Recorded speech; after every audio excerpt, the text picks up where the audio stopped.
Hey there, We Can't Wrestle podcast listeners. If you haven't noticed, we have switched our server to Anchor. If you haven't heard about Anchor, it's the easiest way to make a podcast. Let me explain. First of all, it's free. There are creation tools that allow you to record and edit your podcast right from your phone or your computer. Anchor will distribute your podcast for you so it can be heard on Spotify, Apple, and many, many more. You can make money from your podcast with no minimum listenership, and it's everything you need to make a podcast all in one place. So go ahead, download the free Anchor app or go to anchor.fm to get started. Highly recommended by me and everybody else here at the We Can't Wrestle podcast. Hello, wrestling fans, and welcome to the We Can't Wrestle podcast. Nate, Aaron, and Kyle, the whole crew is here on this show. The fucking boys are back in town. The band is back together, like the NWO. Hey, yo. I got my pizza eating bib on. And welcome to another edition of the We Can't Wrestle podcast. And this week, we're just free-forming it. Whoever brings what they bring to the table is bringing it. No top tens, no pay-per-view reviews, nothing like that. We're just going to talk wrestling for hour and a half, 2 hours, and be done with it, right, guys? Right. All right. I do want to start off real quick by saying our thoughts and prayers with everybody in fucking Florida. Again, another fucking crazy fucking day. People shooting people. Mass shooting going down at a video game tournament of all places. Yeah. So our thoughts and prayers are with them and with the fucking family of Yippee-ki-yay. John McCain. Yes. Or wait, no, that's John McClane. Never mind. But no, with John McCain. Rest in peace, John McCain, one of the last sensible politicians in this country. I voted for him. Yeah. Yeah, he seemed like a good dude. Seemed like a good dude. For as politicians go. Yeah. And I have a special guest in my studio. Got my son a new kitten, and this kitten is in the studio with me tonight. I'm afraid I'm going to run it over with my chair, so. Well, like I said, just fucking do it already. That way he learns. That'll learn him. Yeah, that'll fucking teach him. First day here, half a tail. That's right. Yeah. It's cute as shit, though. But anyway, so before we go into, Kyle, I know you have something you've been frothing at the bit to give us, us here on the show. Is there any... Aaron, Kyle and I watched SummerSlam together, but I don't think I've talked to you about SummerSlam. Any opinion on the show? It was mediocre. I thought the way that they did the main event, if they were going to do that main event and have Roman go over, was brilliant. In that they made those fans in Brooklyn... They didn't realize the cash-in wasn't going to happen, and then before they realized it, they cut the cameras off. It was brilliant. It was brilliant. But my question is that what you want, though? Is that what you want? You want to trick people into fucking cheering for... Well, they did it with Hulk Hogan in the 80s when he started, in the early 90s when he started losing his popularity. They peppered in those cheers and shit all the time. I mean, I know it's a different era, but... I don't know. And then they did what I said that I thought they should do. They've done, and I thought they would do, is they paired him back up with the Shield, which means that he'll get cheered because he gets cheered when he's in the Shield. I was kind of hoping for a minute that it was like, oh, cool. Maybe they're going to be bad guys, and then the fucking reality struck that I was like, nope. Roman's a babyface, pal. Oh, yeah. Yeah, he's a fucking... You can put parsley and all kinds of other things on a plate of dookie, but it's still a plate of dookie.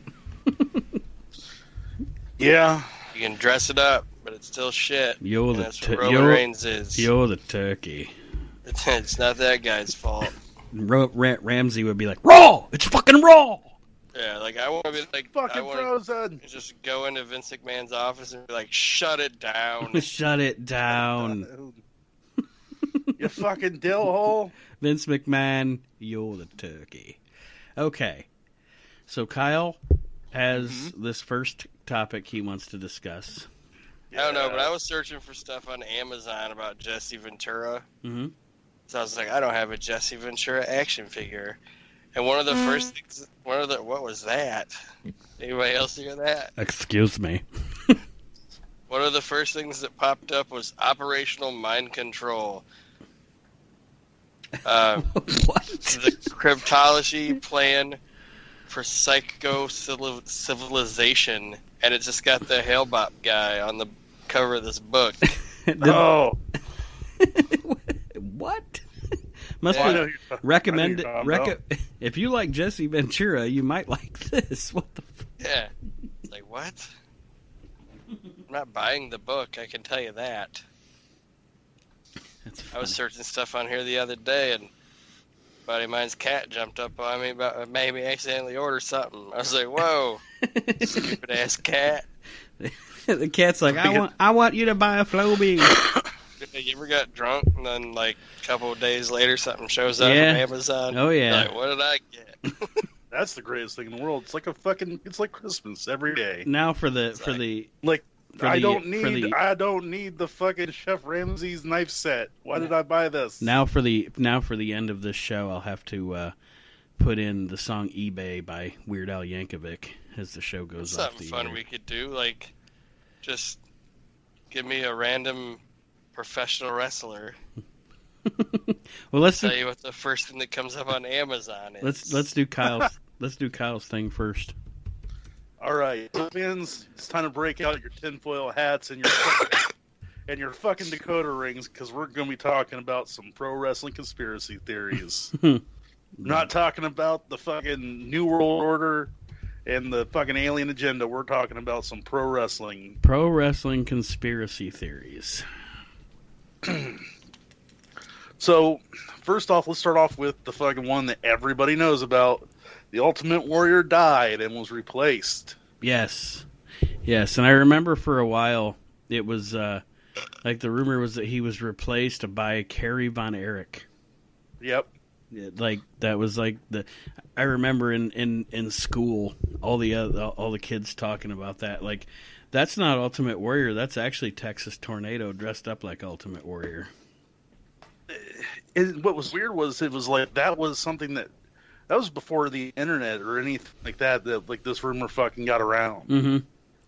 I think the impetus of it was the fact that when he came back, because he was off the roids or using them less or whatever, he was so much smaller than when he left. Because, before, when he left the first time, he was just jacked to the gills. Right. And yeah, but the reason it was stupid was because Kerry Von Erich was still big. You know what I mean? Yeah. Well, it was stupid of us as kids to think it was Kerry Von Erich, but I think that was the reason that the rumor got started that he died. And yeah. And then he actually did die. So, I mean, no big loss. Hate to say that, but garbage. And what's interesting is if you watch him come back, and what was it? Was it 91? His return. It was WrestleMania 8. It was right? WrestleMania 8, which was 92. And he 92. Because he left. His last match before that was at SummerSlam 91, and then he came back at WrestleMania in 92. Well, and to everyone's credit, I mean, he did just fucking disappear. No one knew that he held Vince up for money. Yeah. So, and then, like, when he comes back, his hair is a little bit different colored and everything. So, I could see where that. Right. Well, I hate that guy. He was a douchebag. Right. Speaking of douchebags, let's move on to our next fucking crazy conspiracy theory. You ready for this one? This is going to be fun. Chris Benoit did not kill his family. It was somebody else. It was Kevin Sullivan. Oh, no. Yeah, it was. They say it was Kevin Sullivan. I've heard Goldberg. Goldberg? Because the Jewish... I shit you not, someone's like, Goldberg was a front for the Jews taking over the country. That's why he was undefeated. And they sacrificed Benoit. I was like, what? Friday night, Benoit's phone rings. He picks it up and just, who's next? And then all of a sudden, Goldberg would not have been able to pull all that off without getting hurt. He would have pulled a fucking yeah. At the worst, he would have given Benoit a career-ending concussion. Well, I mean, just ask Bret Hart. Yeah, the Kevin Sullivan one, like the Kevin Sullivan one is probably it. If the conspiracy theory was true, the Kevin Sullivan one would probably be the most believable, I guess, because of the heat and everything and all that. But I don't know. I mean, we all know the truth. But, right. Yeah, there were... And, you know, they always talk about how, well, this phone call happened this time, or this happened this time, or, you know, and I don't know. And that's also people who think they know what they're talking about. Well, it's also the fact, if you go back and you look at everything, the fucking investigators royally fucked up the crime scene. Because, like, there was that whole theory that Daniel had fucking Fragile X, and he was found with fucking marks in his arm, and it was like, no, that wasn't true, but now it's this whole thing that everyone thinks it's the truth, and that's the problem with it, is that too much sensationalism in the... So was Goldberg the only other conspiracy, or was there another one? Oh, it was fucking everything, from fucking that Daniel was involved in, like, the sex rings for the fucking New World Order, and just a bunch of stupid shit. Oh, my God. Yo, dude, it's... Oh, my God. Like I said, you just go to fucking hate yourself when you read some of these. It was fucking... Oh my God. But yeah, it's supposed, like I said, the big one is Kevin Sullivan was fucking got his revenge. Yeah. Because he was a Satanist. And it's like, no, he wasn't a Satanist. He just played one on TV. Yeah, like... And not terribly convincingly either, by the way. No. All right. Aaron?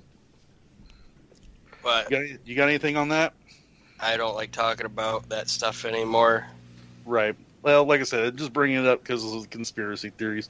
All right, let's move on to a fun one. The reason why the Macho Man Randy Savage was never welcomed back into the WWE until he was dead was because he had sex with an underage Stephanie McMahon. Mm-hmm. No, he didn't. Yeah. Mm-hmm. I think... Oh, Stephanie's looking mighty fine. Yeah. Mm-hmm. I think that the reason for all the theories, and you guys tell me what you think, for all the theories, everything that people have said over the years as to why Vince didn't want Randy Savage's name brought up, etc., I think, because from everything I've ever heard, those two were actually really close. And I think that more than Hogan and more than anybody else, I think that Vince took Randy leaving very personally. Yep. I think that as a person, as a friend, he didn't like the way it was handled. You know, it happened behind his back, and because Vince McMahon. If CM Punk and Vince McMahon could make up today real quick for a payday, Vince McMahon would let CM Punk come back. You know, all the things that people have done over the years. Billy Graham, Bruno Sammartino, all that stuff.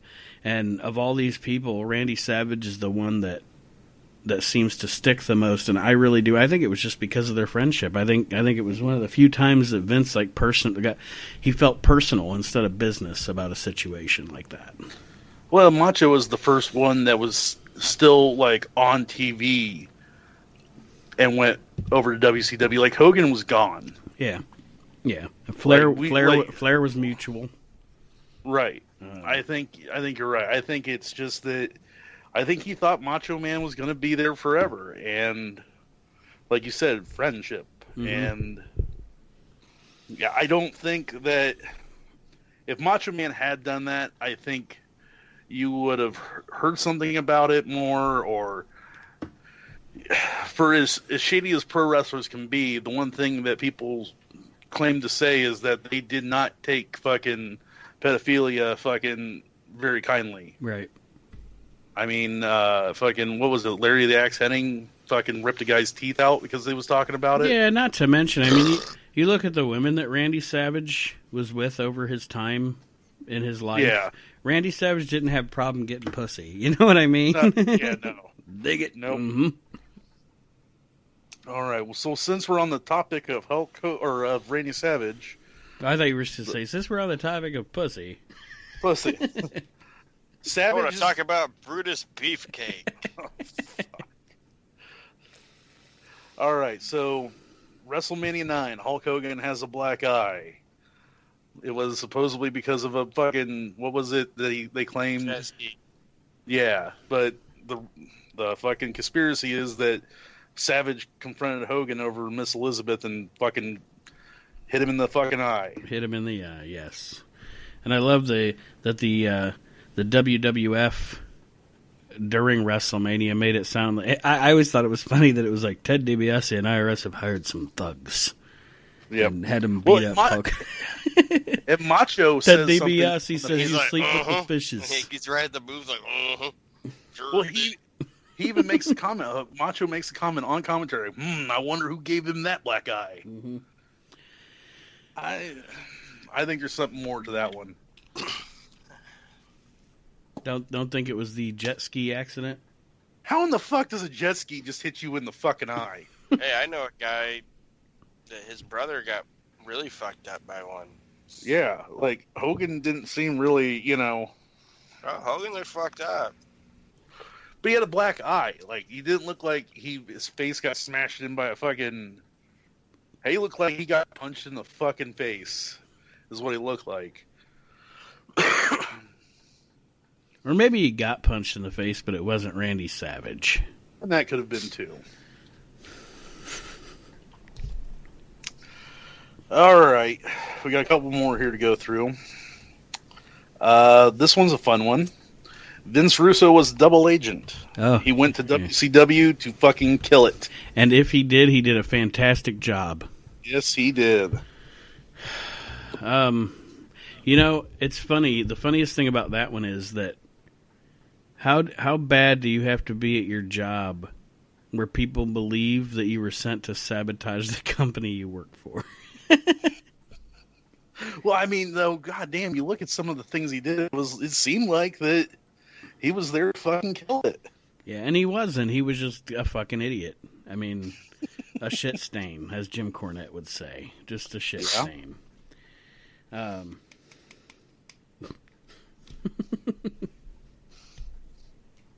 Bro.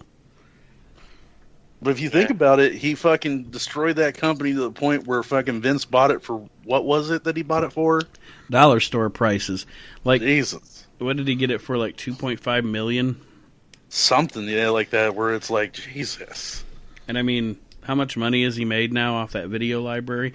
The funny thing about that is, back then, I mean, other than like making DVDs and stuff, who knew? You know what I mean? Who knew that that you buying this library, he'd have... I mean, I know, like I said, their original intention was they were going to buy these libraries to make DVDs, but to have the footage for DVD collections and stuff. But fast forward to 2014, now I think Vince have enough. Always had the idea of having. Yeah, no, they talked about having a WWF network back in the day, like an HBO kind of thing. But I actually like I am happy that the way that came about was as a streaming network, because I mean, if you watch the feed, like if you just watch the live feed of the WWE network, it's kind of, they don't, I don't know, they repeat like the same thing 4 times in one day, or whatever. They don't do enough digging into the library on the live feed, right. Right. Well, they don't want people to see the new stuff or the old stuff. They're like, if they see like SummerSlam 88, somebody's going to be like, wow, this is really good. What happened? Yeah. All right. I'm gonna leave the last two are gonna be really fucking interesting ones. So, Gino Hernandez was murdered.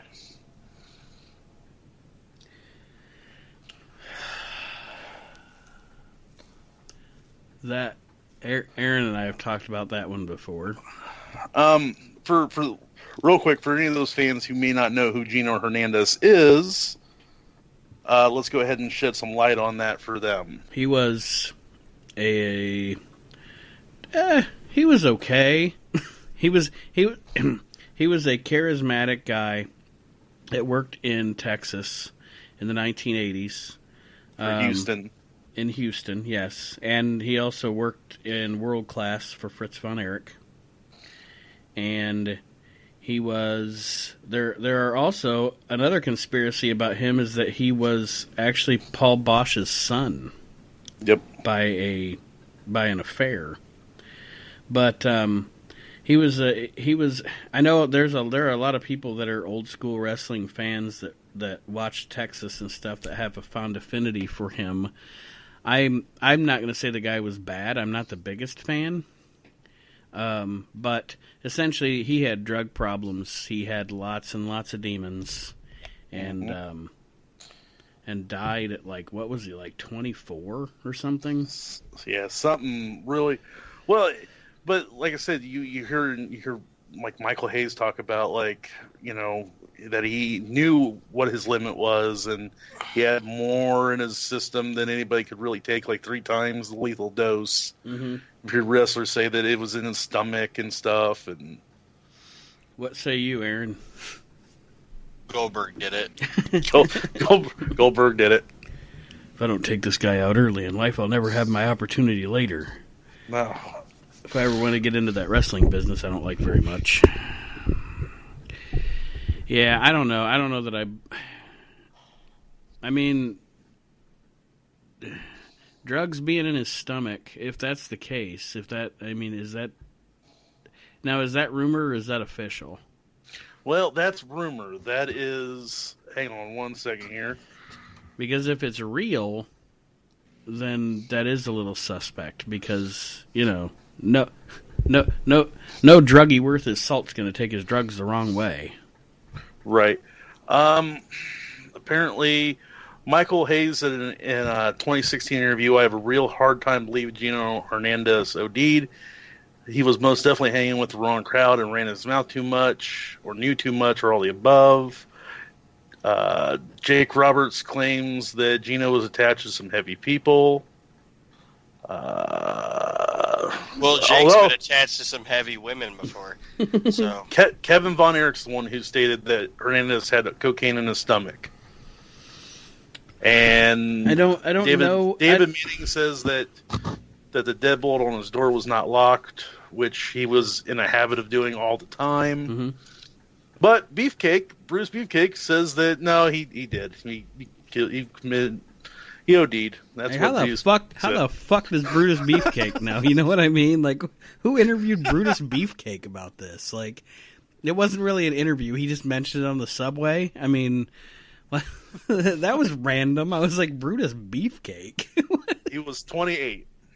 28. Okay. Yeah. I knew he wasn't 30. So, I guess I would tend to believe Michael Hayes. I don't believe any word really that comes Brutus out. Beefcake was busting the table that these guys were next to it, and he was like, "I think he OD'd." Shut up, Beefcake. Whenever he comes over to your table, he's just like, but Beefcake, why the fuck is there hair in my fucking pastrami?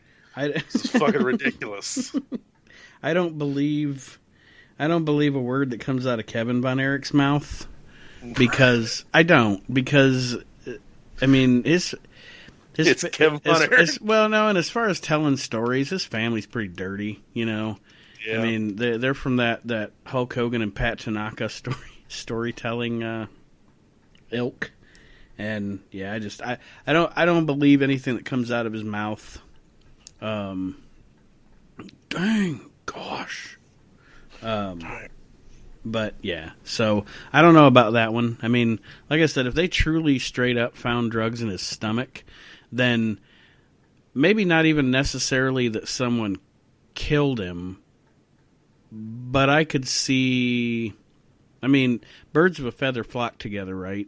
And I could see somebody, maybe there was somebody that was hanging out with him at the time and he OD'd and they left or something, you know?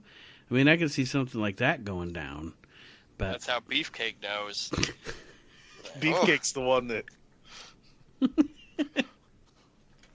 has there ever been a bigger clan of stupid people than the Von Erichs?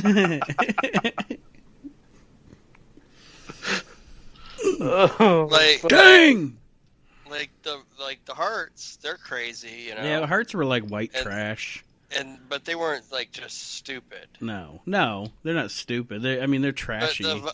I know, but the Von Erichs, when you just look at them, they're just stupid. They're all talented and everything, but like they just have like that nothing's going on upstairs face. You know what I mean? Yeah. You get what I'm saying, though? Well, I'm sure that's how people figured out. They were like, Lance Von Erich is not a Von Erich. Well, no, the reason they found that out was because they'd have Lance Von Erich before that. He was on TV and shit. Well, I was saying it jokingly because he didn't look like a fucking doofus like the rest of them. That guy doesn't look like a cousin fucker. He's not a Von Erich. What is this? Hills have eyes? Look at these guys. I know, they're all slack-jawed. Oh, shit. All right. Their eyes are either too close or too far apart. And the last three that we have is going to involve Vince McMahon. This is one I never heard of, is that the McMahons are just actors. Vince McMahon is an actor, and no one has ever seen the real McMahons. I think that's fantastic. I think that's a great story. I was about to say that's a great angle. Like one day it just comes out, it's like this smooth black dude. I am actually Vincent Kennedy McMahon.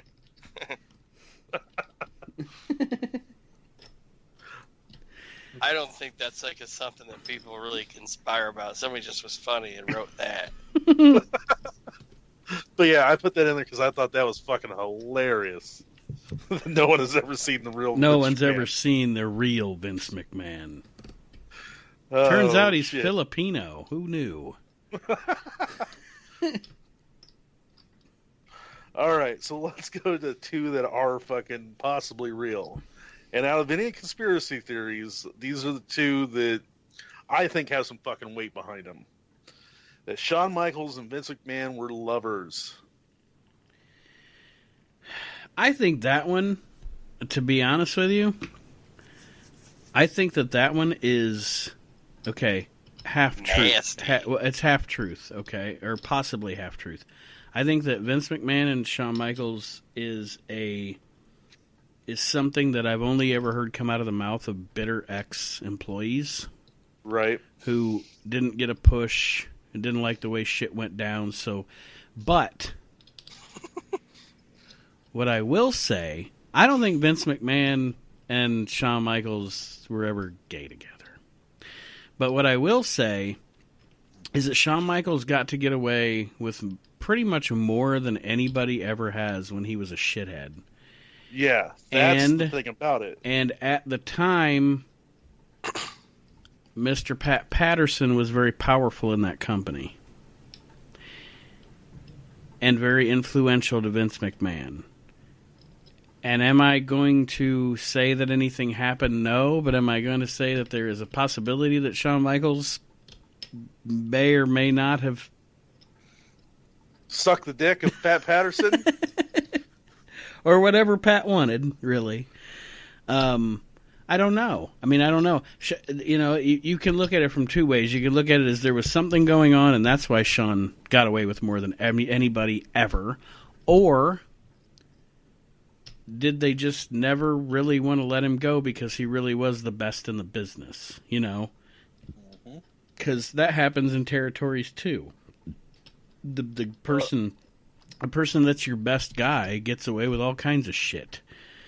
So I don't know. I don't believe Vince McMahon and Shawn Michaels they're laying the pipe. I don't think so. But like I said, to me, that it's a very interesting because, like you were saying, for Shawn to sit there and basically kick in the door, in all accounts to anybody that's ever talked about it, tell Vince to go fuck himself, and Vince fucking chase after him. And no way, Shawn, no way. Throw all the fits that he threw, and yeah, I mean, I just don't see that as being there was something political, something going on that let him get away with all the shit he got away with. Other than, like I said, at the time that he was acting the way he was acting,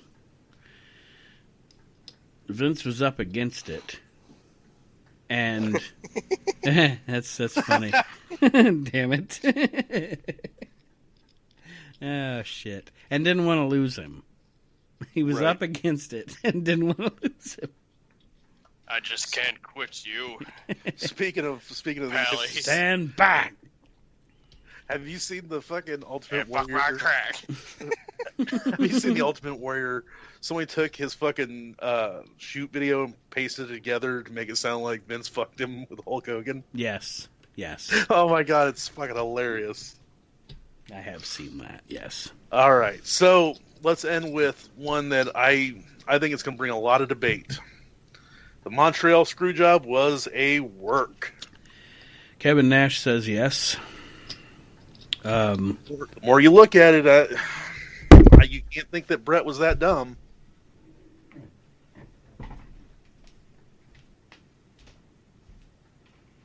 You guys there? I am.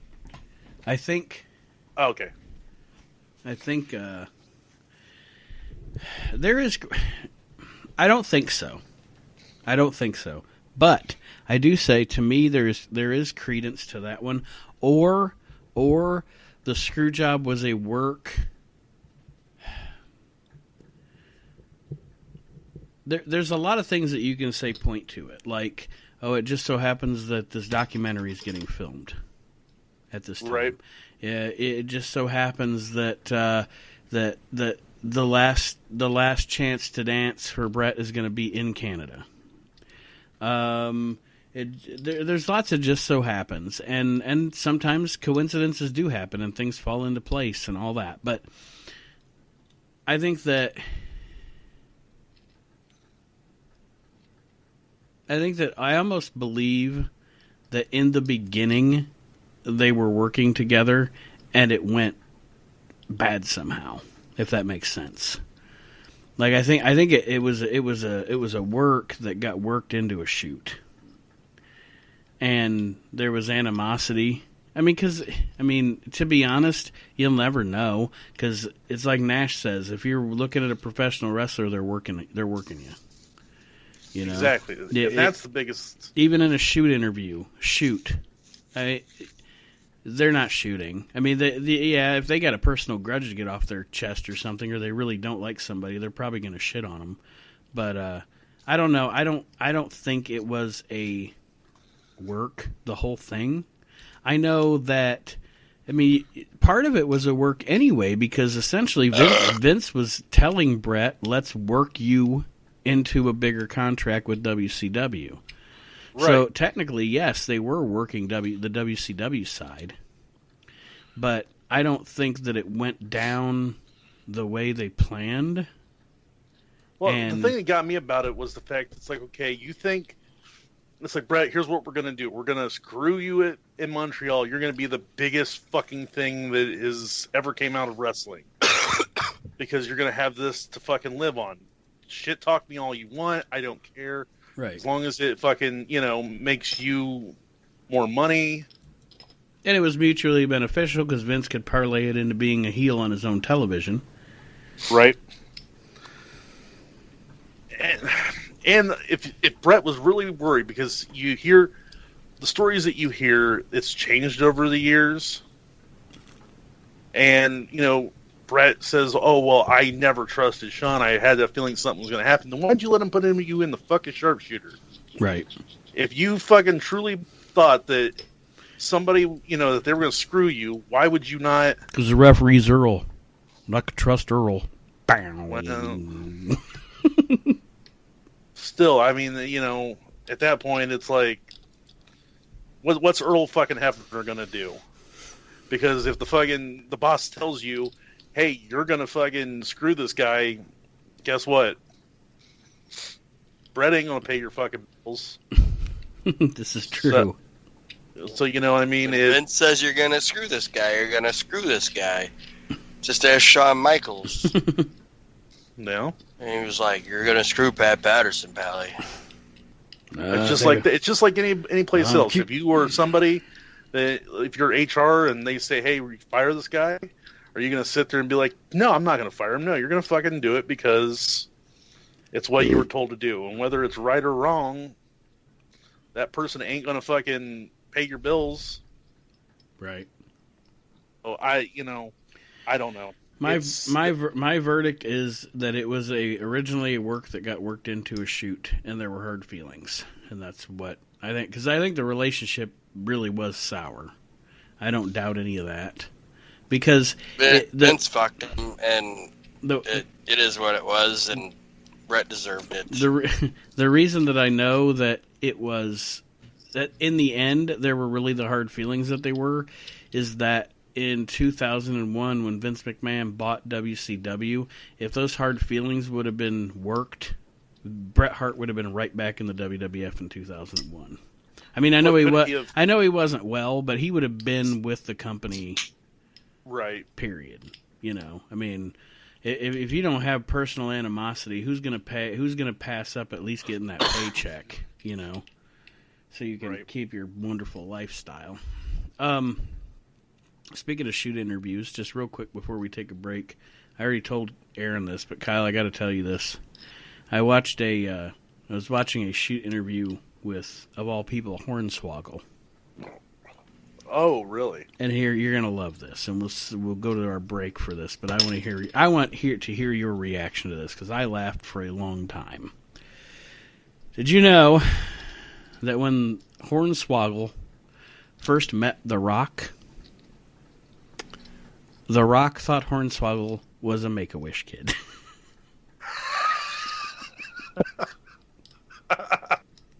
Isn't that great?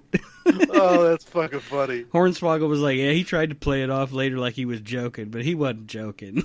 And somebody, fucking Vince or somebody had their fucking hands in that one. Because he said Rock came up to him and was like, how you doing, buddy? Did you enjoy the show? Because damn well that somebody fucking told him that it was. They're like, hey, we got this fucking Make-A-Wish guy, this kid in the fucking back. You need to go say hi to him. That's fucking funny. All right, let's take a break. And then I probably have a couple of questions I'd like to pose to you guys. Find out what Aaron's bringing to the table. I told you. You're going to search on Amazon? You guys are going to give me names, and we're going to see some of this wacky shit that comes up on Amazon. I like this. I ain't got nothing. And by the way, I am the probably... I don't know that anybody's ever been happier doing a podcast today, because the entire time we're doing this podcast, I'm playing with a kitten. So yeah, I'm having the greatest time ever. Well, as I've told you multiple times, and I think I told you at SummerSlam, like, the reason why cats are assholes is because they're the fucking perfect killing machine, but God made them fucking 15 pounds. Yes. And all they can really kill is a shoestring or a little poofy ball. Or once in a while a cricket, if they can catch it. Only your one fucking loves to bring in fucking crickets. Yes, cricket parts. Yes, that's great. So we'll take a break. We'll come right back with more of the We Can't Wrestle podcast. Stay tuned.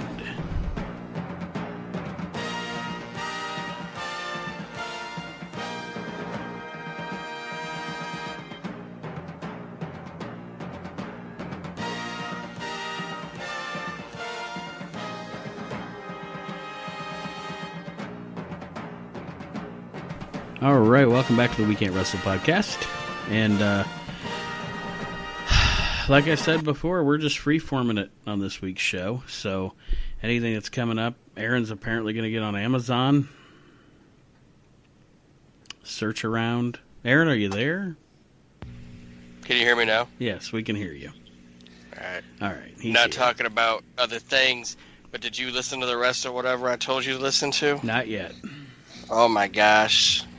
Not yet. We might just have to listen to it later on our own. Okay. as a group. It's some of the funniest things I've ever heard. As a family. We'll listen to it as a family. We don't have to listen to it recorded-wise because it's not wrestling related, but it's really funny. All right.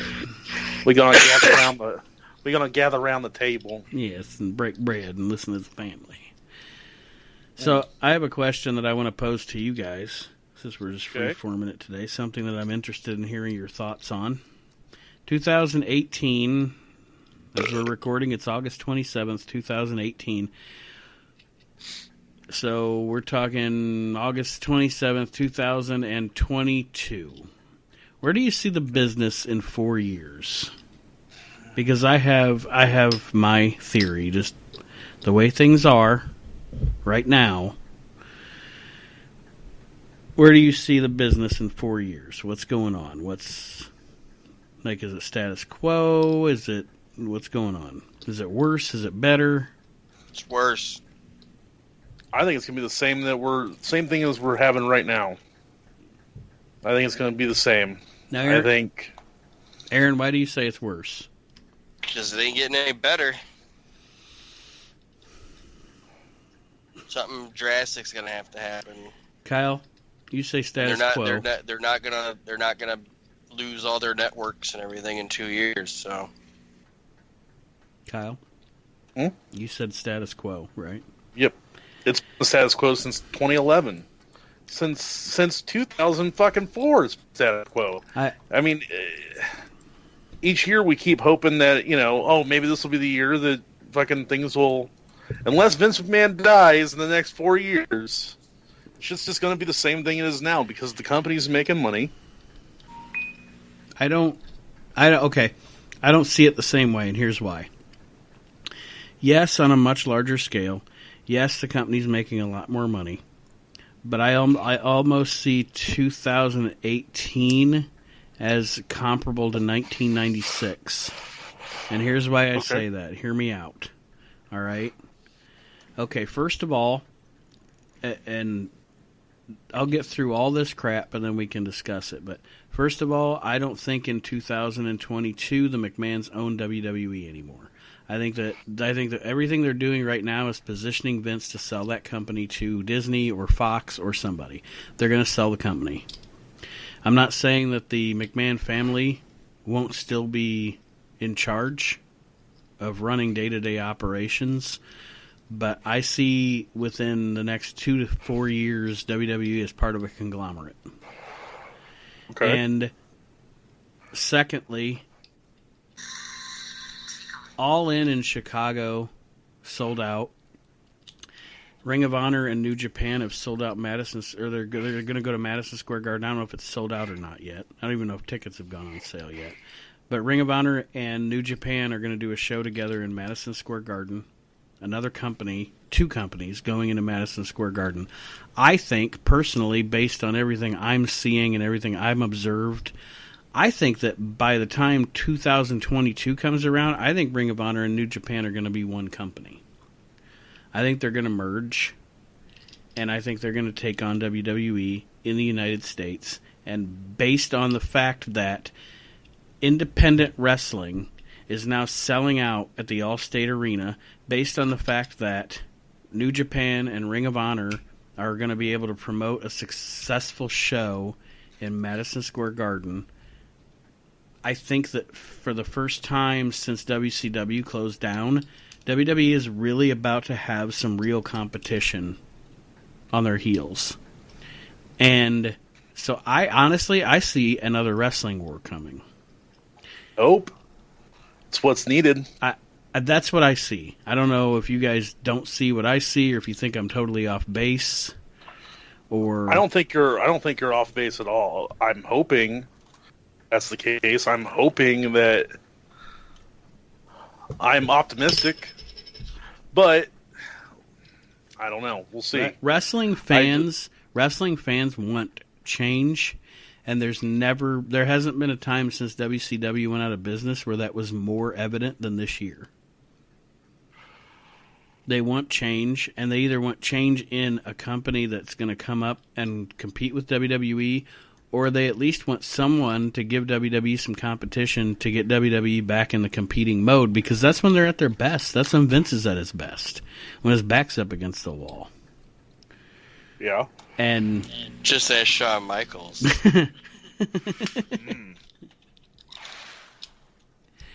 So, yeah, I mean, that's my theory. I don't know. What do you guys think? Like I said, am I off base? Do you have any other things to add to that? Does what I said change your mind at all? It kind of changes my mind. I'm optimistic, I hope. Aaron? I just think it's going to get worse. I really do. That would be terrible. It's going to become a television company. Do you think I'm right about them getting ready to get bought out? Like, do you see what I'm saying? Get bought out, but they're going to become a television company no matter what. Yeah, and he basically already is a television company. So, well, the worst thing about that for me is if it gets worse. If WWE gets worse, I'm running the risk of within a couple of years not really watching WWE anymore. As awful as that sounds, like I already don't watch it like I used to. Like if I have a busy week and I miss Monday Night Raw and SmackDown, I don't worry about it anymore.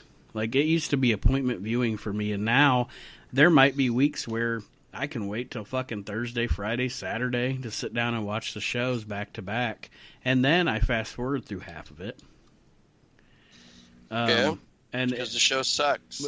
It has weeks where it's good, and the wrestling action is good. It's funny because if you think about, and I don't know about you guys, but like 1998, I would watch. I had to watch Monday Night Raw.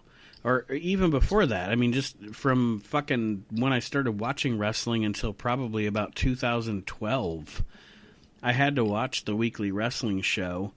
And then you get into the Attitude Era, and to be honest, I preferred watching the show over the pay-per-view. Because the pay-per-views during the Attitude Era, if you watch them as a whole, they really aren't that great.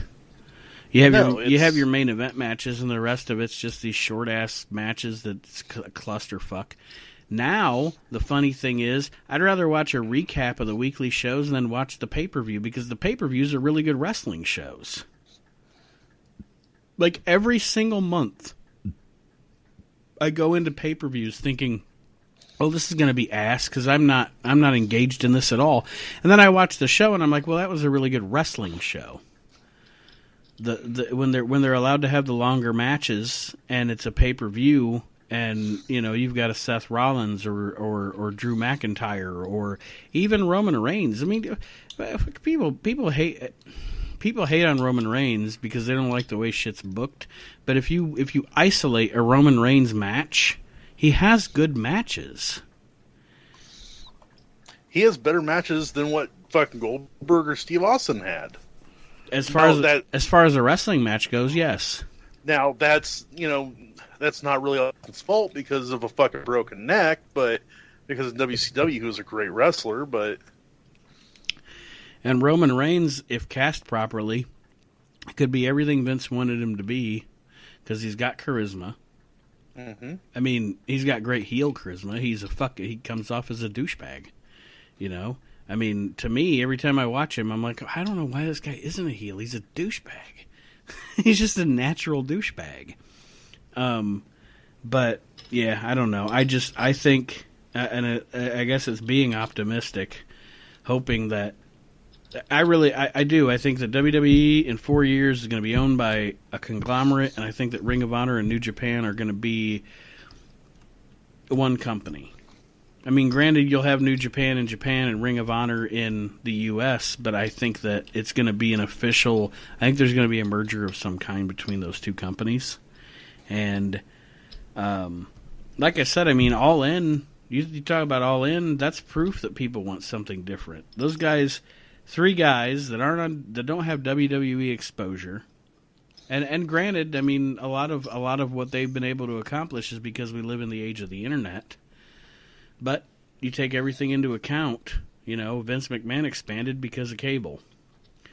So you take everything into account with the way the business is now, and I just think, or I'm hopeful, that this is the beginning of a new wrestling war, and that everybody, because of that, steps up their game. Right. You know what? I'm going to say that I'm hoping you're right. I really am. As a wrestling fan, I hope I'm right. Because, and as a WWE, you know, I've been a WWE guy since I was a little guy.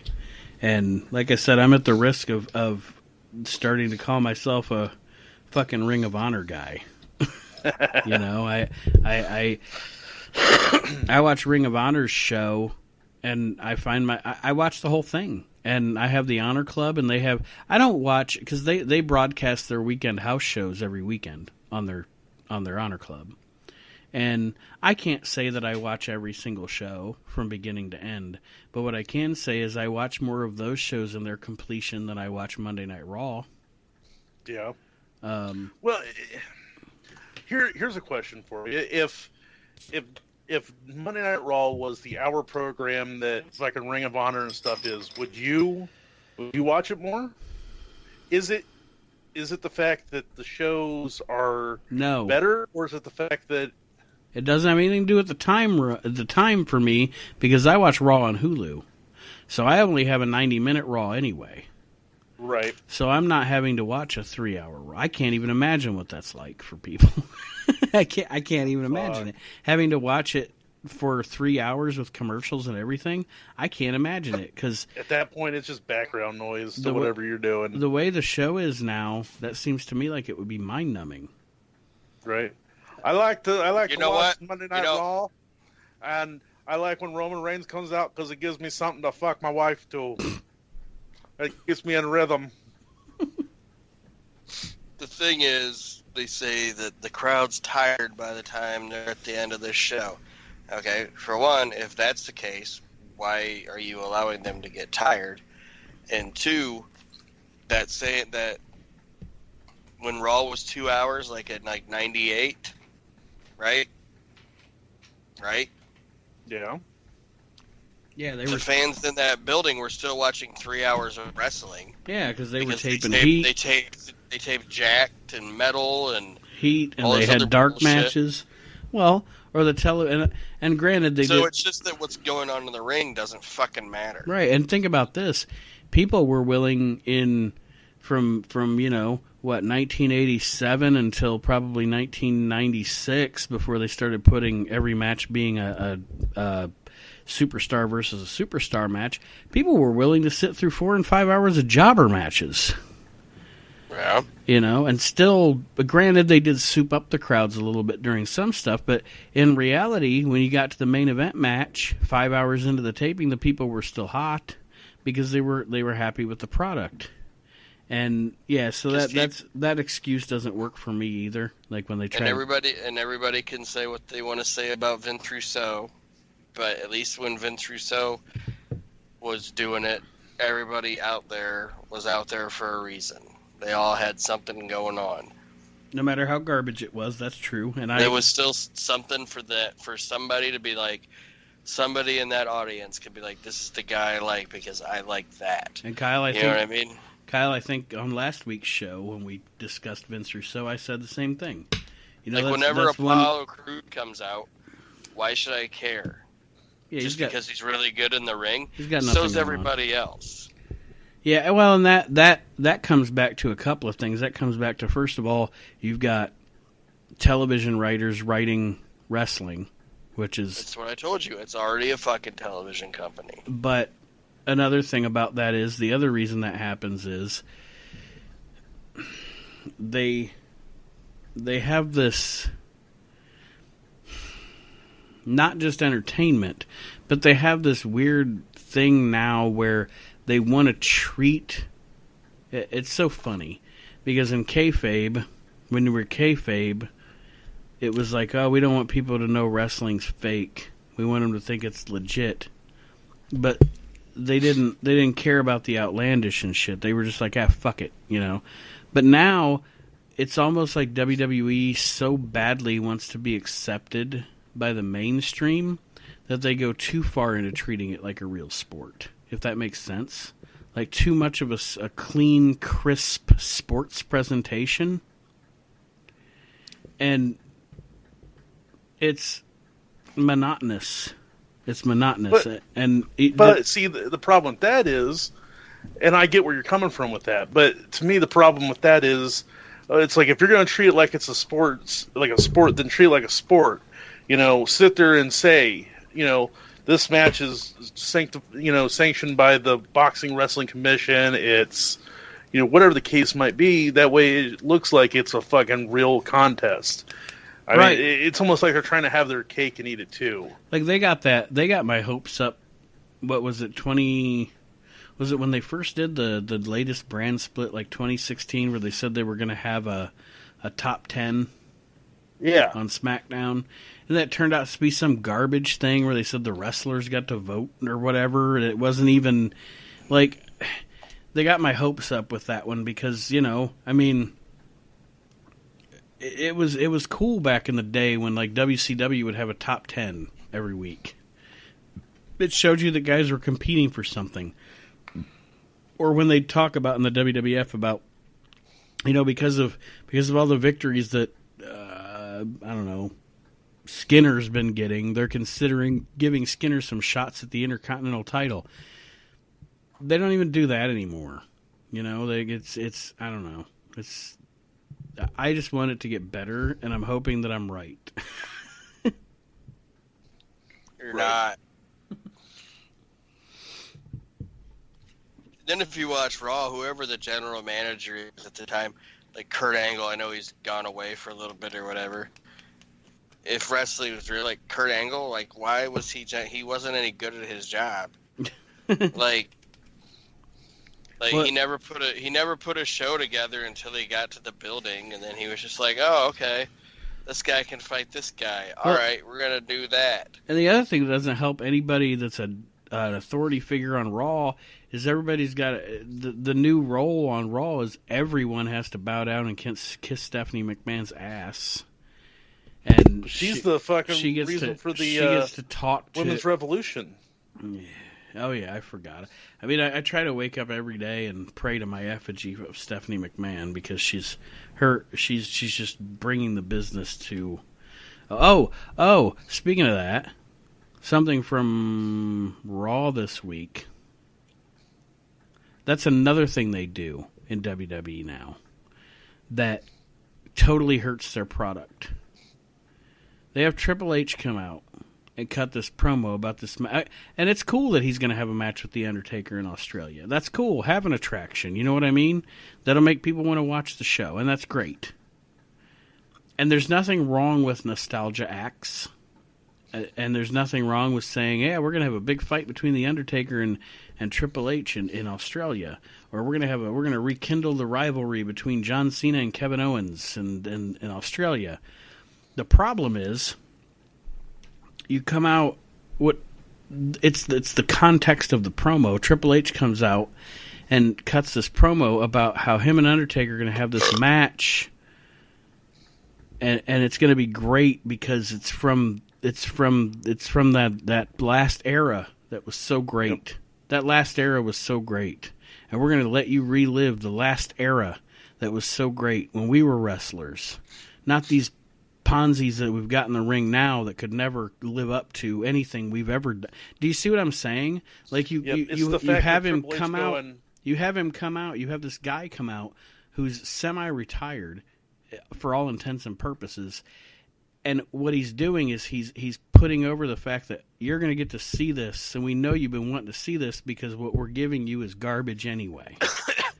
You're cutting the guys off like a Seth Rollins or Roman Reigns or Dean Ambrose or anybody. You're cutting them off at the knees before they ever even get a chance to succeed. For your own fucking egos. Right. I'm going to make a bold prediction right now that I really believe that fucking Dean Ambrose is going to get pushed to the fucking moon. And he should. Well, I think it's because of the simple fact that Vince is going to look at him and be like, well, goddamn, he didn't take his time off lightly. He's in better shape and stuff. And he got a good Triple H kind of look going on, you know? Yeah, I really, truly think that you're going to see fucking Dean Ambrose pushed to the moon. Well, and I think that he deserves it. And no, absolutely. And I got to say here on the record, I don't like to put Aaron over a lot because he likes to put himself over. But I have to say, best list ever. Aaron called Moxley before anybody else in this room. No, he did, absolutely. Nothing to say? Like you're not going to help me put you over? You're doing fine. I'm not going to stop you. You're doing great on your own there. This is great. I want to know if WWE is going to bring in, at that big show they're going to have, if they're bringing in Peter Salisbury. Peter Salisbury? What the fuck is that? That's Outback Jack.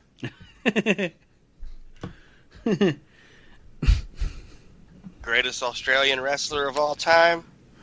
Oh, there's going to be more than enough fucking down under goddamn Crocodile Dundee fucking quotes and shit. Because we know you're harkening back to an old era. In Sydney, it's going to be Outback Jack and Pete Doherty. Yeah. That's not a wrestler. This is a wrestler. Pete Doherty. Name me a more... I thought Outback Jack was dead. He ain't dead. He's only 60 years old. He is in Australia, he is the #1 district manager for Target. He can come out there with Buddy Murphy, 'cause you know Buddy Murphy will be there. Buddy Murphy's Australian. Yeah, Peterson, like, when that dude arrives at the airport, you ever seen that? Mm-mm. Outback Jack comes to America, shows up at the airport. Oh, yeah, I've seen that. Everything leading up to that dude coming in was awesome. Yeah, and then the bell and you rang. were like, oh my goodness. That guy should not have had, that shouldn't have happened. And Bobby Heenan, like, the first time that he hears Gorilla Monsoon that say that Outback Jack is from Humpty Doo, Australia, he's so happy. Like, he doesn't even say anything right away, but Monsoon's like, there's Outback Jack from Humpty Doo, Australia. And his fat little face just lights up. Like, he knows he's got some shit he's for like, this. He's like, joke. Yeah. Like, he's so happy when he hears that. Oh, the old days. What I'm saying, it's the best. Yeah, and I really do. I mean, I honestly, I look forward, you know, back in the day, I used to look forward to, it's Monday Night Raw. Now, I will skip watching Raw and SmackDown because I am hooked on watching, you know, a 5-week run of Mid-Atlantic or something. I'd rather watch something that I've already seen that has already happened. I don't watch it on a consistent basis. This is not an ad for this, but I've found a new game that I'm totally fucking addicted to, and I truly think that everyone should check it out. It is called 80s Mania Wrestling Returns. I've never played it. I've heard that it's okay. No, it's better than okay. It's fucking fun as fuck. Basically, you are a booker and like you go from the years 1980 to 1999, and you book your own pay-per-views and blah blah. And then, like with your money, you can buy new wrestlers and stuff.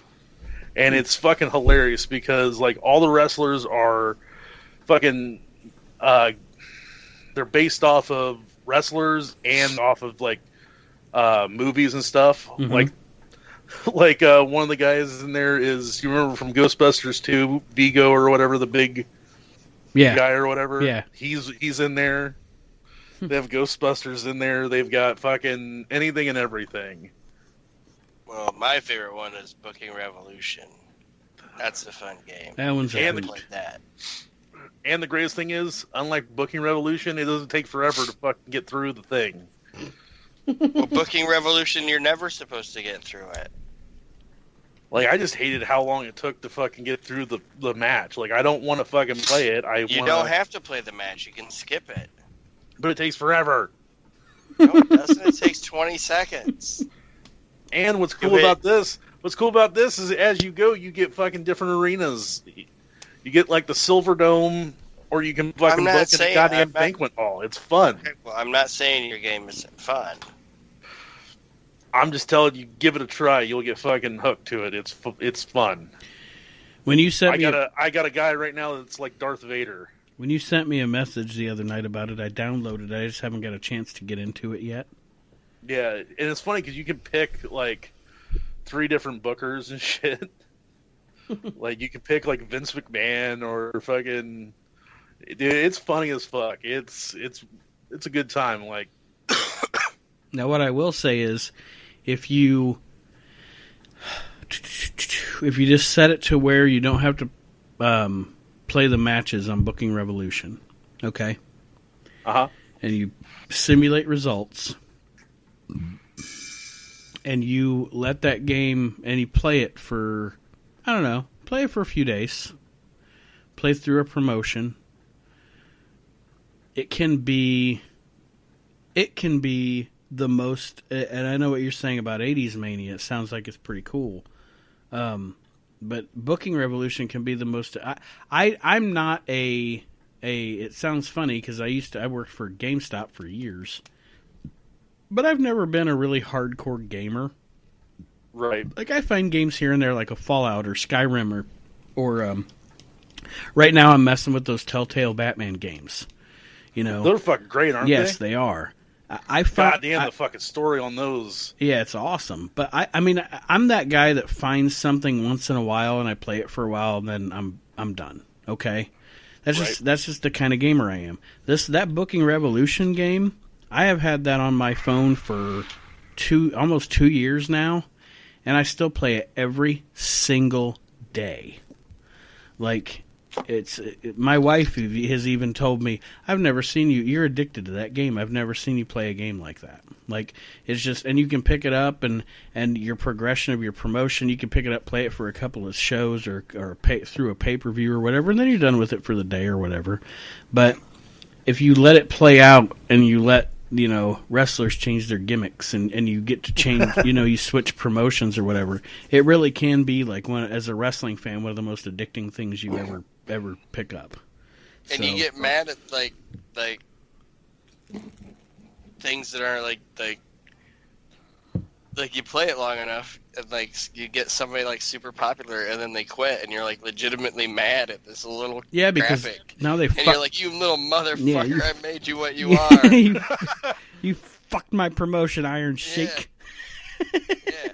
Like right now I got in one promotion I got I got Misawa, Owen Hart, Jake Roberts, Jushin Liger, Brian Pillman, Terry Funk, Eddie Guerrero, Chris Jericho, Triple H, Scott Steiner, Randy Savage, Yokozuna, Raven, Bret Hart, Sting, Dusty Rhodes, Dr. Death, which they're my tag team champions and they're unstoppable.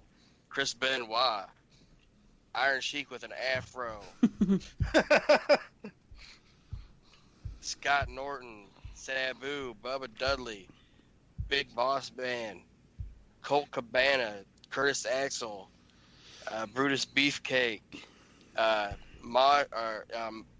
Mosh, and Bald Doink, and they're dressed up like the Headbangers. Animal, the Sheik, fucking Demolition Axe, and I'm the promoter Disco Inferno, and I am the champ. All right. I am over like a rover. Now hear this. Here is my current roster. I have Drew McIntyre, Raven, D'Lo Brown, Shane Douglas, Too Cold Scorpio, Bobby Roode, Taz, Bully Ray. Are you running Impact? Bully Ray. I took it over. I was running New Japan. Bully Ray, Sandman, Cesaro, James Storm, Crow Sting, Sid Vicious, who's one half of my tag team champions with Barry Windham, Manic. I have 2 random Japanese guys who I don't know who they're supposed to be. Not only do I have Crow Sting, but I also have Beach Sting. Beach Sting, which when I have both of them at the same time, Beach Sting is an imposter. Stang, Randy Orton, the Big Boss Man, Seth Rollins. My world champion is Masahiro Chono. My world television champion is Dan Severn. I also have Jeff Hardy, Kerry Von Erich, the British Bulldog, CM Punk, Sabu, Okada, Coco Beware, who, by the way, is one of my most popular wrestlers, Itami, and the Blue Meanie. So, I mean, just the shit you can do on that game is fantastic. and the big news story on my game recently was that Arn Anderson came out as a homosexual. And when Aaron sent me a text message about that, I think I referred to him as a bear. So I do like the fact when that if Pat you give Patterson creative control, when Pat Patterson comes up to Arn Anderson, he's like, "I don't know you," but anyway. Yeah, it's funny when they get creative control because they'll do some wacky shit. Like they'll grow an afro or start, like Harley Race will start dressing like Roman Reigns or something. It's well, you know that Miss Viola lady. Mm-hmm. That was like wearing like the fishnets and like the eye patch and all that. Yes. I am super lucky that Steve Dr. Death Williams did not have creative control. Because he wanted to dress like her. This guy came to me and he's like, "Have you ever heard of Miss Viola?" Quack quack. I think we can do it better. And I was like, "Oh no." Especially because he was like teaming with Dusty Rhodes, and I didn't want like Dusty Rhodes to show up. And be like, we're supposed to be a team, baby. I had to go. But not to bore anybody that doesn't have that game. Yes. But it's a good game. I think I'll give your game a shot, Kyle. If you give our game another shot. I will give your game another shot. I'm always looking for something fun to do. Yeah, you got to stay with it. And you can't think, I'm never going to get to the end of this game because there isn't an end to that game. Yeah, I played through. You start with whatever month and year it really is in the calendar in your phone. I remember, I think it was 2017 sometime when I was playing the game. So I started in 2017, and I actually I went through probably about 3 or 4 promotions, but over the time, I actually got to like 15 years. Wrestlers die in the game, wrestlers overdose in the game. They die, murder other wrestlers. They die in the ring, or you start in 2017, and now your game's in 2027, and the Big Boss Man's dressed like Gold Dust. So right. As time goes on, things happen, and it's just it's just fun. And at this point, I think these 2 games owe us some sponsorship money. Oh yeah, because we really put them over. But yeah, so. In this thing you can fucking, they have the British Bulldog and his name is Britt Buckingham. Now did it, when I downloaded it, I started it up, okay? Mm-hmm. And I didn't get any further because, to be honest, I downloaded it and probably like 20 minutes later I needed to go to bed because I had to work in the morning. Right. And it looked like when you play it, does it play like a card game? Basically, what it is everything looked like trading cards. That's why I'm asking. You get cards, and that's what the wrestlers are. Is mm-hmm. like cards, mm-hmm. and then as you play through, you'll get cards that are like Starboy, which is like their version of Starman from the NES Pro Wrestling. Okay. But you'll get, like, as they become more popular, you'll get a card that is his merchandise, like a toy or a video game. Mm-hmm. And then as long as they're on your show, you put that in to get extra money. I see. Okay. So, yeah, it's kind of like a card game where...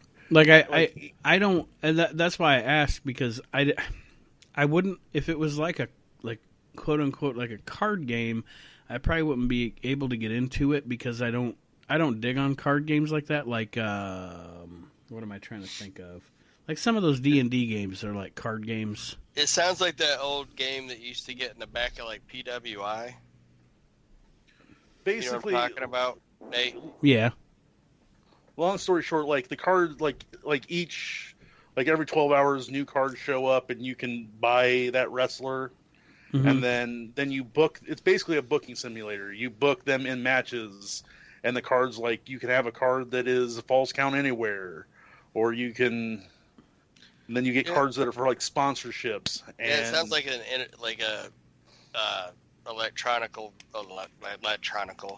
electric version of that intergalactic wrestling they used to play through the mail. Yeah, kinda. Okay. But everything is, like I said, it's not like battling cards. It's basically the cards are the wrestlers, and you book them against each other. Gotcha. And then, you know. Yeah. Okay.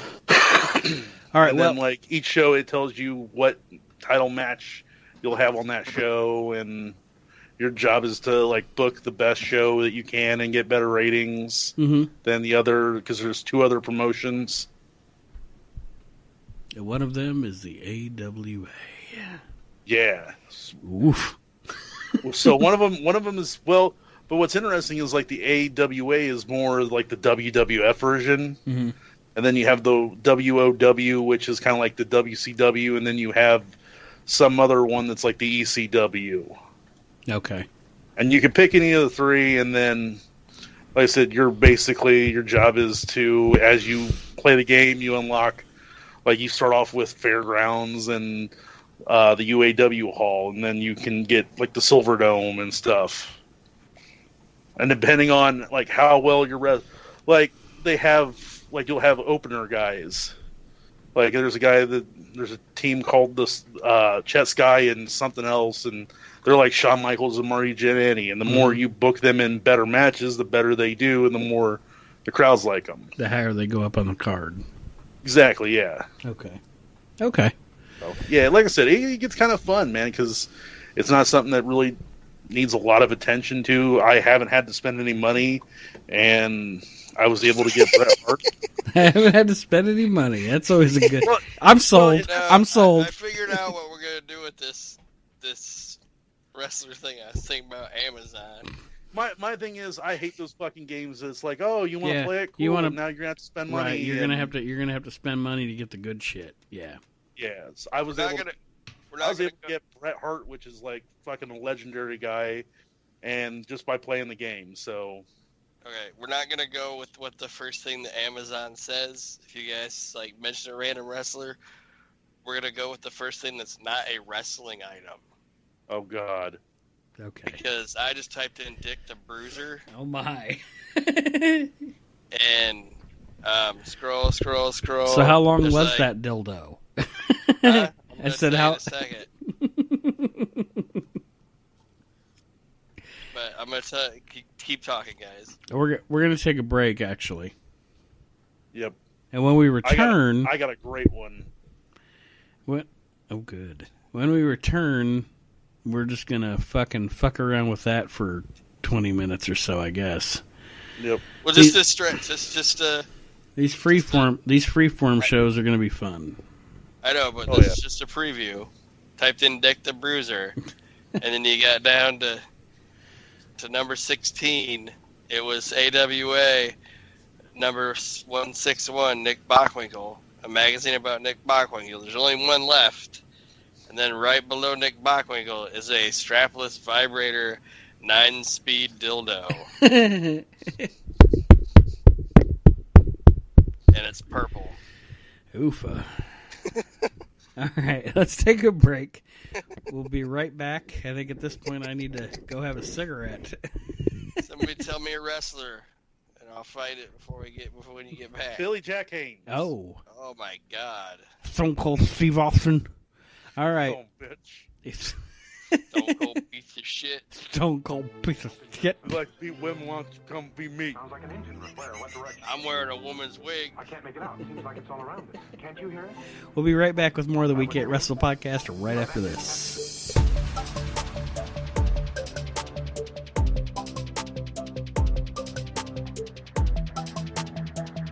High-speed propeller bearing 105. Right, blue runner.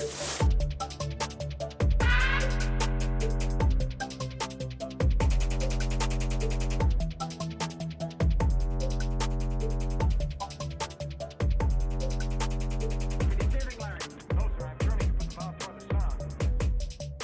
Here he is, waiting the beam. He's heading right at it. Collision imminent. He's trying to ram.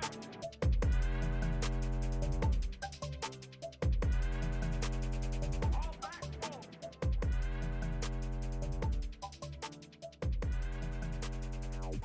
Welcome back, wrestling fans of the We Can't Wrestle podcast, the free-form edition. And we are having fun with Amazon now. And I've got another thing that I've kind of... these things can intersperse together. I found something else interesting that That I was wanted the to- third. That's like the third chapter.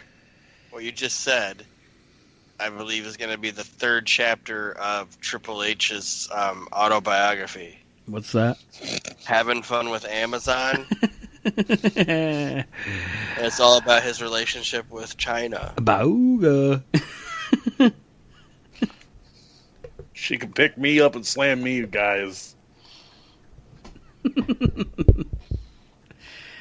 Okay, so, but while we were at break, Aaron said that the Billy Jack Haynes didn't bring up much, I guess. No, Yeah. it was bad. And you, Poor So X-Pac. So I typed in Jimmy Hart instead, and the first non-related wrestling or non-wrestling related thing that came up was a book, Mhm. and it's called Murder in Panama.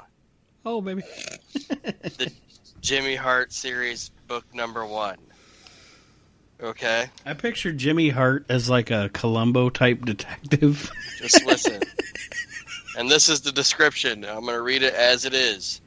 Rescued girls. Search for international assassins. Real Panama locations. And true facts about ozone therapy. 2 female Peace Corps volunteers in Panama during their day off lost their boat and spent a night in an uninhabitable, unwelcome coastline. They were lucky to be noticed by a stranger, probably American, but evidently a Panama resident. His straightforward attitude and body, signed by Burns, scars, spoke loud about his adventurous life. He rescued them and offered them hospitality at his house to recover and contact their officials. Jimmy Hart and his friend Lowdown left an impression on You're looking at the Karina real and deal Sue. now. Yeah. Whoop. Jimmy Hart and his friend Lowdown left an impression on Karina and Sue. The chemistry between them and their eccentric surroundings and the eccentric surroundings of Jimmy's existence on his private island became an exciting background for intelligence operations, resolving 5 murders and preventing a 6th. Over the unpublished manuscript describing the advantages of ozone therapy. I don't know what's going on. When nutrition specialists with Oh my God! international Is this the whole book? when a Jesus nutrition Christ. specialist with an international reputation and a shelf of bestsellers described to use his credibility and let the world know about ozone therapy, his publishers refused to publish it. The therapy banned and suppressed by medical community because it cures what clinical medicine does not want millions of people to question about their doctors. What the Medication. fuck is going I on? know. I feel like I'm Entire listening to the book on Audible. Rarely known facts about ozone therapy and its actual uses are true facts and added value to this book. The authenticity of the site and the author's familiarity with local habits make the book attractive to readers out of Americas. That's Maybe. what it says. It was a bit preachy. Yeah. As well. For a book as about all Jimmy people Hart and D'Lo living in Brown Canada. going on an adventure. Yeah. I think this person's just trying to push their ozone therapy. You think? All right, I got one for you. I'll go next. All right. Bill Dundee, Daddy. You want to see what Bill Dundee brings up? Yeah, Daddy. I don't like Right, you. guys. I don't like you, Daddy. You guys talk amongst yourselves while Te- I find. Tell me your results, Jack. I cannot look at Bill Dundee at all, Aaron, by the way. Yeah, I The same way. told Kyle about your potato covered in lint comment. I thought that was fun. The first thing that comes up is Crocodile Dundee 2. Oh, crikey. And then, but there's also a Dundee Welcome. Dundee, welcome. Yeah. That sounds like that cost $25 on the fucking street. Actually, a Dundee welcome is, how you doing, Daddy? I don't like you, Jack. Or him just welcome you into his titty bar. So, Kyle, who's your name you want to give Aaron? And then while he's looking it up, I'm going to talk about something I found that I thought was fun. All right, let's go with... You know what? Let's go with... the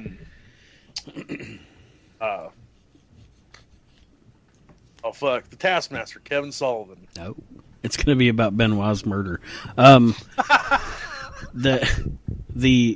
thing that I found... I haven't even stopped typing all of it. Yeah. And the first thing it does, like, the predictive whatever, you know, is Kevin Sullivan, Ted Bundy. Oh! Like I said, the thing that I found an actual list of the oldest wrestlers ever. Yeah, there's no even Kevin Sullivan wrestler at the start. Oh. You have to go like 10, 12 things down, and then there's like an Undertaker DVD. Well, what's the first thing?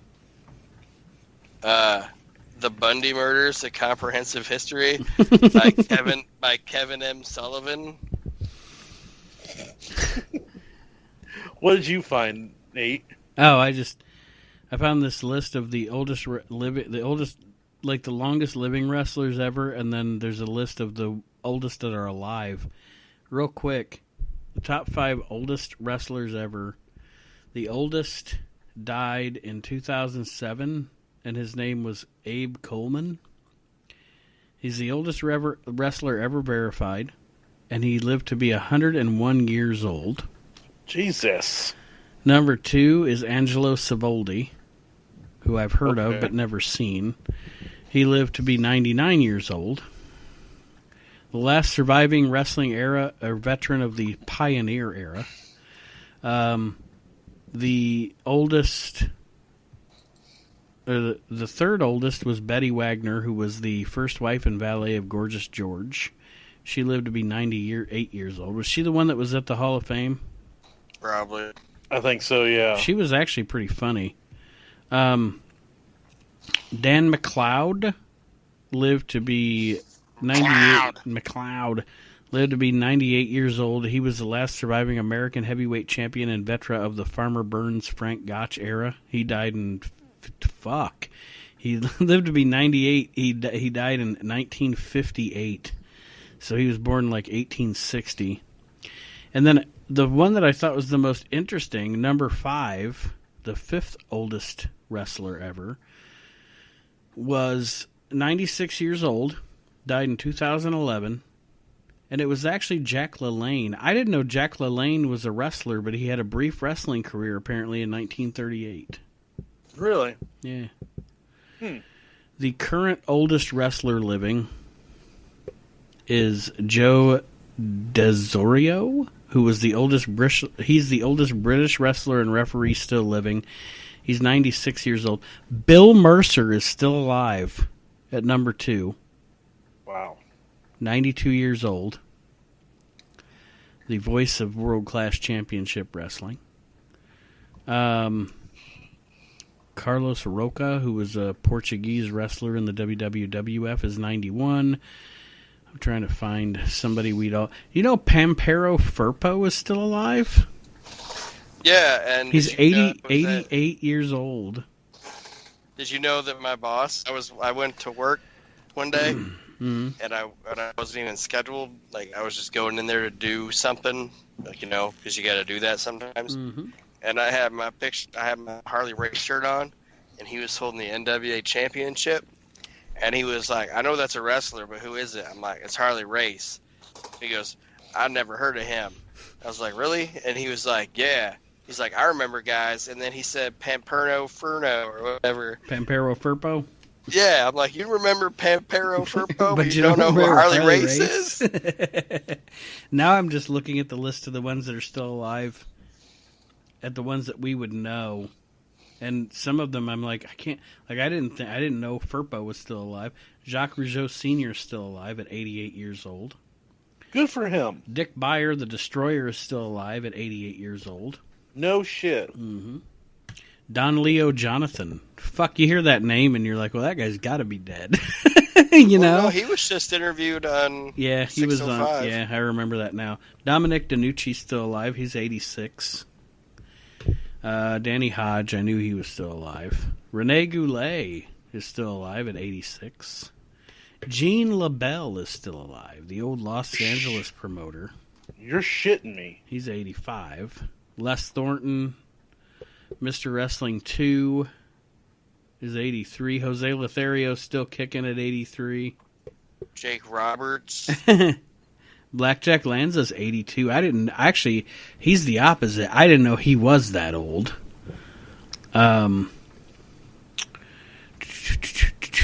Larry Henning is 82. That's... And then the oldest... Let me give you a guess here. We'll go with top 5. We'll just go with the 5. All but one of them are dead. But who do you think is the oldest wrestler to ever perform at the age of 70 and over? Is Luthez. Nope. Kyle, any guess? Well, Mae Young or Mula. Mae Young. In her last match on November 10th, 2010, she took part in a Falls Count Anywhere match at a November 15th, 2010 match with Lay Cool.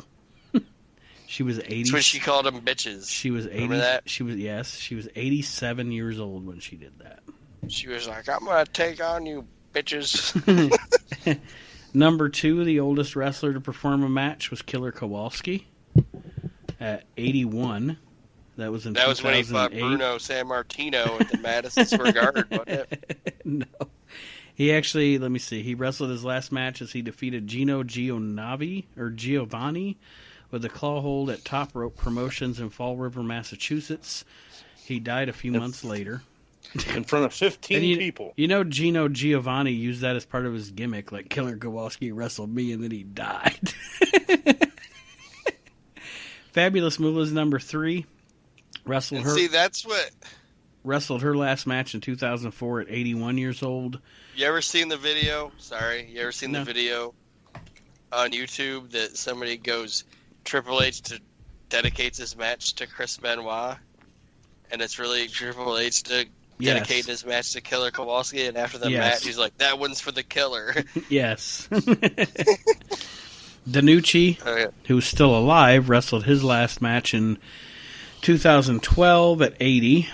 Ox Baker wrestled his last match at 80 years old. He's not still alive. He is not still alive. Now, who is the oldest living, still active professional wrestler? His most recent match took place on March 8th of this year, and he is 77 years old. Let me think. Is he more of an NWA or a WWF guy? NWA. Ricky Morton? Jesus, he's not that old. He looks that old, but he's not that old. He's not. Which on another wrestling Facebook page, somebody put a picture of if you bought 2 cases of natural light. You got some ramen noodles thrown in. And someone was like, "This is rock bottom," and I put a picture of Ricky Morton.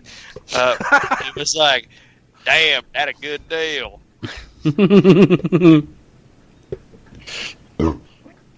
And somebody was like, "Why'd you put Ricky Morton?" I'm like, "That motherfucker drinks some natural light. There ain't no way about it." But let me think. 77, and he's more of an NWA guy. Yeah, and he wrestled his last match in March of this year. Of course, it was a tag team match. Was it Baron Von Raschke? No.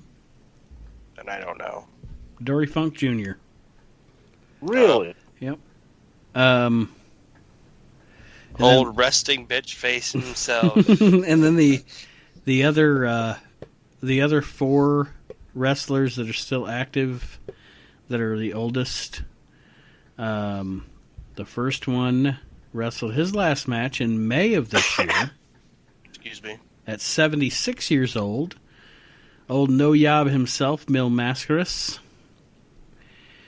On July 27th of this year, at 76 years old, our good friend Jimmy Valiant, the Boogie Woogie Man, is still wrestling at 76. As is Mr. Potato Bill Dundee at 74. He wrestled his last match in May of this year. Did he not look like a potato covered in lint? Yes, he did.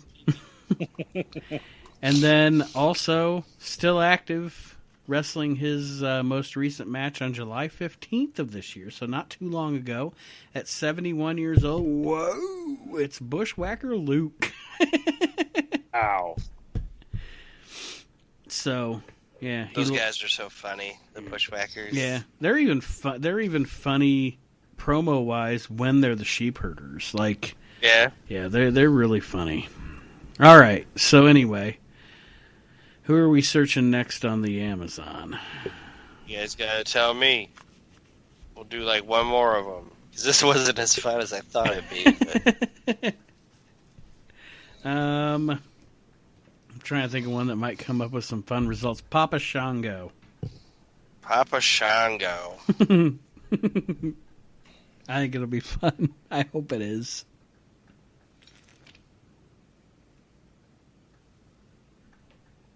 The trick is you guys need to keep talking while I'm typing. I was thinking about editing in like Jeopardy music or something at this point. Papa Shango. Oh. You know, there is a rap group. I knew this would be good.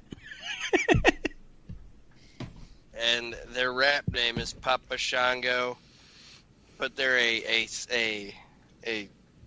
white rap group, and their album is explicit. Farmers of Destruction.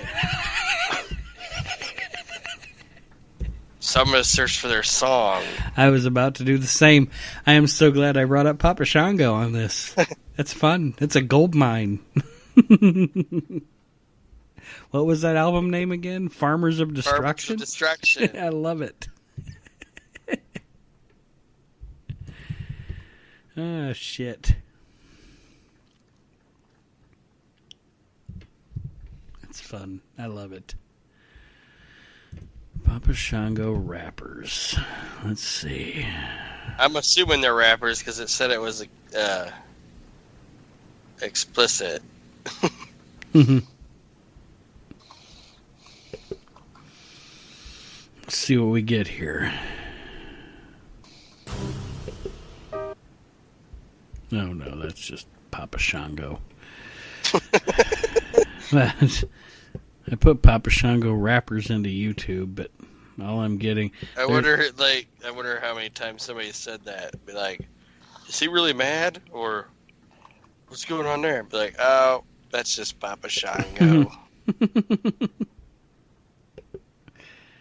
Oh, shit.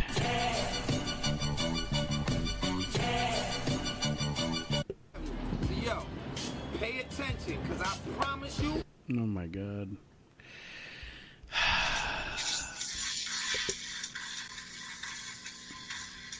I don't think they're a rap group. Somebody has to do something. All right, let's end on Ric Flair. The Ric Flair drip. Ric Flair drip, make a bitch go woo. The Ric Flair drip go woo on a bitch. Yeah, Ric Flair drip go woo on a bitch. Tony Schiavone made it. The Schiavone drip go poop on a bitch. God. That guy's so funny. Tony Schiavone's a funny motherfucker. For some reason, it's a Bruce Lee movie. Because they're like, woo, woo, woo. I don't know, but it's a Bruce Lee movie. And then after that, we're still going. You can buy some Ric Flair socks. Are they like the socks that he would wear? Like, No, well, maybe because they got his own face on them. well, no, I meant like, is it like the fucking like Gucci socks, or is it like? No, it's just it's got like his graphic on it. And he would I don't know how I feel about wearing. He would And then only, there's he would and then it's only the- be wearing those socks, by the way. and then it's the Ric Flair drip. Like, here's my issue with wearing socks. Like, I don't know how I would feel if I was a star and someone's like, "I have your socks." I'd be like, more disturbed if they had my underwear. Yeah, that would be kind of. Like, I got your face under my balls. It's really cool. Like, thank you. Thank you, I think. Oh. That would be obviously going into my profit. So I'd be thank you. I appreciate I don't know that. why, but that reminded me the other day I was watching a compilation of celebrities reading mean tweets from Jimmy Kimmel. Jimmy Kimmel's show. And John Goodman reads one. He's like, you know that popcorn or that butter they put on your popcorn at the movie theater? That's actually John Goodman's ball sweat. Yeah, I've watched all those, and they're great. The latest one is a rap one, and I've seen, when they when Lil Wayne's on there, and Lil Wayne's like, Lil Wayne is what happens if you dump Four Loko on a gremlin. or Wiz Khalifa looks like a homeless lady. Yeah, I really like the simple ones. yeah, I love that. Love that shit. Like, Benjamin Cumberbatch always looks like he's had an allergic reaction to shrimp. yeah, shit like that. And I like the celebrities that are willing to laugh at Yes, it. You know what I mean? yes. Like I know they're all not taking it serious, but like, there's that one. The guy's talking about Mafford & Son. Yes. And he's like, Mafford & Son makes the type of music that takes me to another place. Takes me to another place. Like, when it plays, I want to take myself to another. No. I want to leave. He says, Mumford & Sons music takes me to another place. Like, if they're playing at that restaurant, I'm going to go to a different restaurant.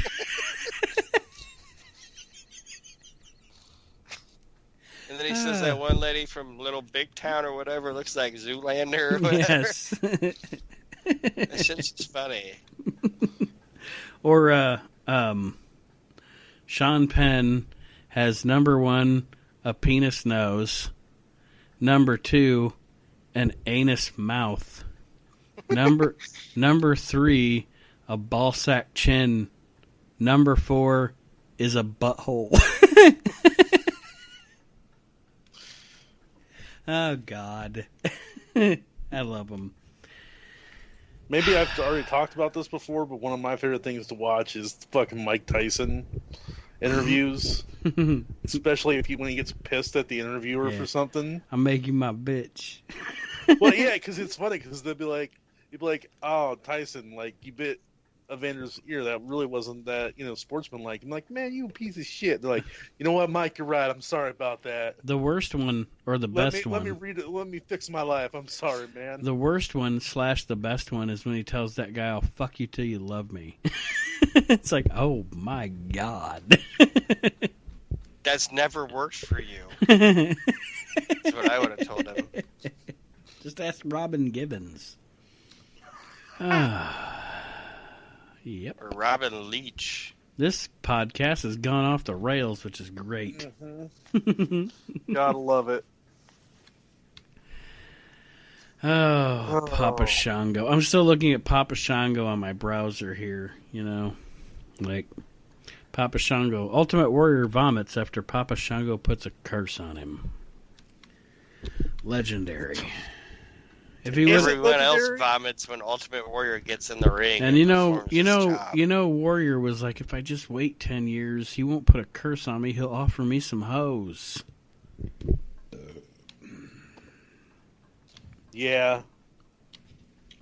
I don't know. What do you think was the worst incarnation of fucking Charles Wright? I gotta say it was the Good Father. Kama? Really? Yeah. The Supreme Fighting Machine. Like, I guess at the time it didn't register, but when I watch stuff back now, Kama, when he was in that incarnation, he was very boring to me.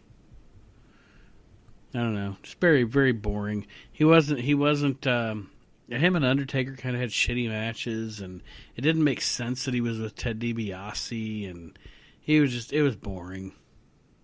So right. I say Kama, the original Kama, the Ultimate Fighting Machine, or whatever he was, the Supreme Fighting Machine, because they couldn't use Ultimate, obviously.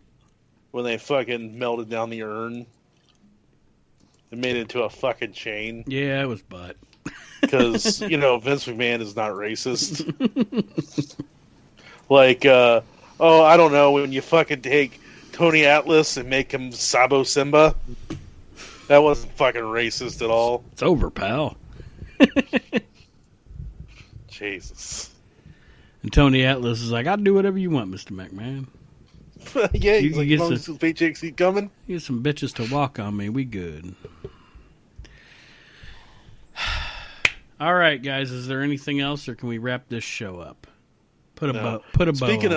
Speaking of that videotape and everything else, watch the fucking Legends House where Piper talks about. He's like, again with the fucking tape.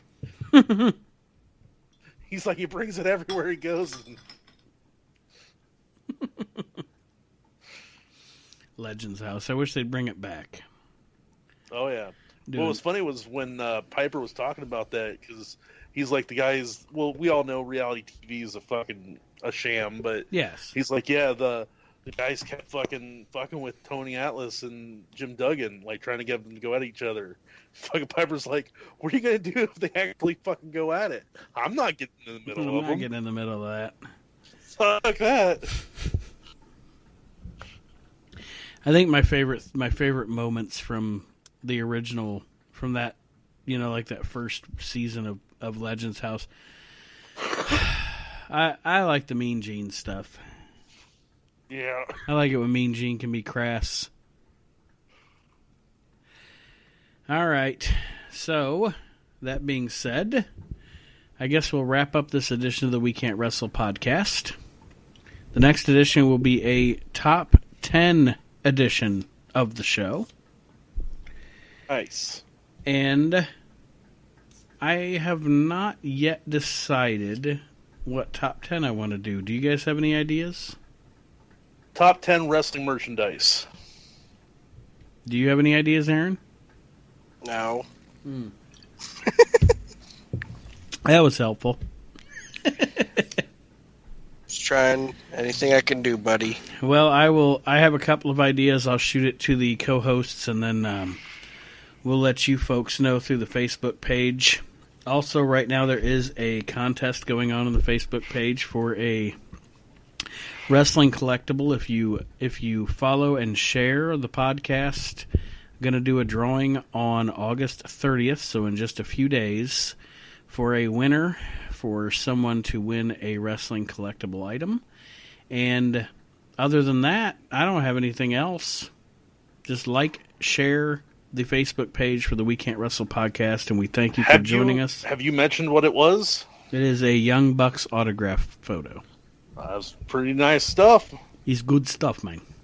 It's like the fucking old days when you used to order a pay-per-view from wrestling. They'd send you something. Shitty keychain. Yeah, it'd be like, oh, you bought the fucking WCW Bash at the Beach? The Hulk Hogan fucking float. I always thought it was. Right. I always thought it was funny when it would be something for a wrestler you didn't want. Like, you can get this Disco Inferno keychain. Get your free Buff Bagwell pennant. Yes. Like, Buff. man, I got this Buff. fucking thing. Buff Bagwell pool floaty. Like, ah, fuck. Oh shit. All right, Aaron. What? Say goodbye to the listeners. Goodbye, listeners. Kyle, say goodbye to the listeners. Bye, listeners. Aaron, it was great having you back on here. Yes. Thank you. And Don't forget, we're going to watch that video. Oh, yes, shit. yes. All right, well, ladies and gentlemen, thank you for joining us on the We Can't Wrestle podcast. And like I said, like, share, follow the Facebook page. I will be doing that drawing in just a couple of days. And other than that, we will have a top 10 coming up on next week's show. That will be fun. It will be fun. It'll be fun. Remember, Obama's a reptile. Wait a minute, I said it. And he actually All right, hold on. he was part of the murder of Nancy Benoit, I believe. Yeah, Yes. it was fucking Obama that did it. Who knew? Fucking Obama. How about that?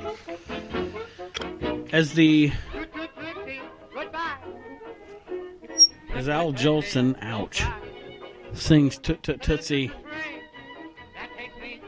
We thank you for joining us on the We Can't Wrestle podcast, and we'll see you next week on a top 10 edition. Thank you, ladies and gentlemen. We'll see you next week.